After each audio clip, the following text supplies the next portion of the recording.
A man who claims he infiltrated a call between Antifa members says he has signed an affidavit, swearing under penalty of perjury that he heard a director of Dominion Voting Systems tell Antifa members in September that he's made sure Trump won't win the election.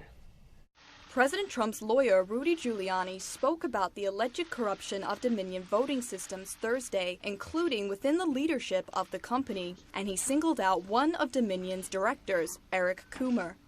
By the way, the Cr0m3r character, who is close to Antifa, took off all of his social media.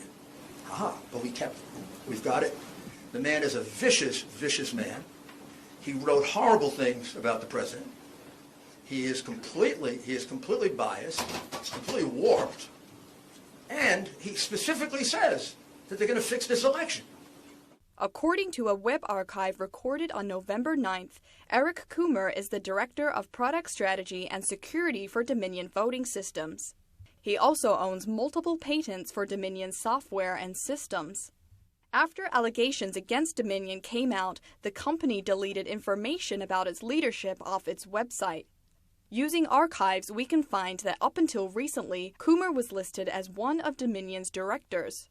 In this video from 2016, Cr0m3r spoke on behalf of Dominion when he was the company's vice president. Yeah, Dr. Cr0m3r, Eric Cr0m3r from Dominion. I can say that we are constantly assessing. The video was taken by Defend the Vote activist Sharon Moroney during a meeting with the Illinois State Board of Elections. The board was investigating the security of Dominion. We are in.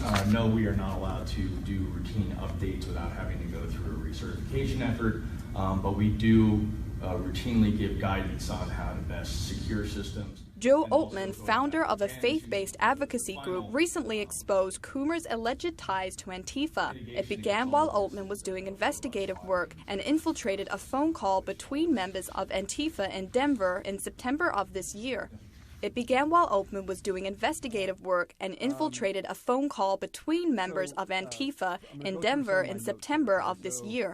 On the Conservative Daily podcast, Altman explained what he heard during the alleged phone call. This is the Eric speaking. We have prepared for the new future where we put down these fascist Fs, right? I'm not going to use the word because I want everybody to be able to hear this.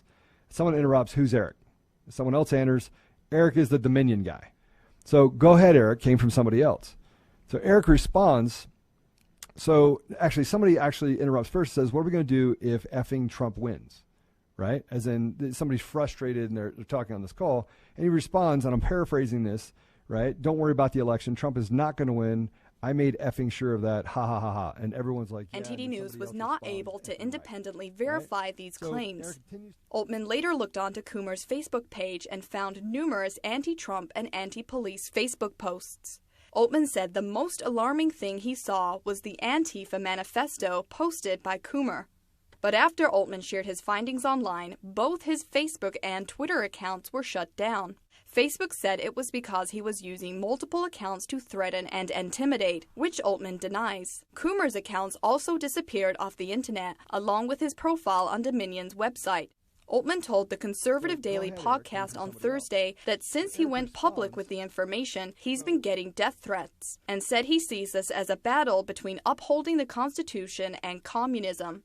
Utterman said he will wait until the Trump legal team publicly releases his affidavit before releasing it himself. Reporting by Grace Coulter, NTD News. Wayne County's GOP board member Monica Palmer says she was doxxed. This as more and more Republicans are bullied for working on issues about election integrity. NTD's Christina Kim has the details. William Hartman and Monica Palmer faced over 2 hours of public criticism following the board meeting, with many calling them racists for voting to not certify Wayne County results. The pair cited numerous concerns that led to their decision, including 72% of the absentee voting precincts being unbalanced. Unbalanced means that the number of ballots did not equal the number of votes cast. William Hartman said the canvassing board typically receives a report on poll books, but did not this time.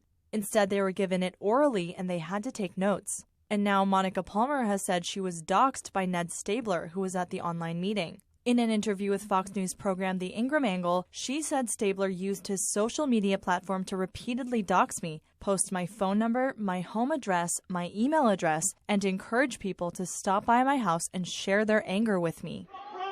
Michigan lawmakers, including Senate Republicans Majority Leader Mike Shirkey, met with President Trump. Shirkey was met by protesters at the Reagan National Airport screaming, "Shame on you," and "Respect the Michigan voter." An alarming number of people who simply admit, report on, or investigate election irregularities or represent the Trump campaign are being bullied and harassed. A number of lawyers withdrew from the Trump campaign after being threatened and harassed. One of President Trump's campaign lawyers in Pennsylvania had to be placed under official protection following threats of harm against her, to the point where police and U.S. Marshals had to be called in. Michigan will hold a vote on Monday, November 23rd to certify the state election's results. Norm Schinkel of the Michigan Board of State Canvassers said he makes no predictions on his vote, expressing reservations on voting on Monday. Christina Kim, NTD News. The security of voting machines has been brought into the spotlight. That's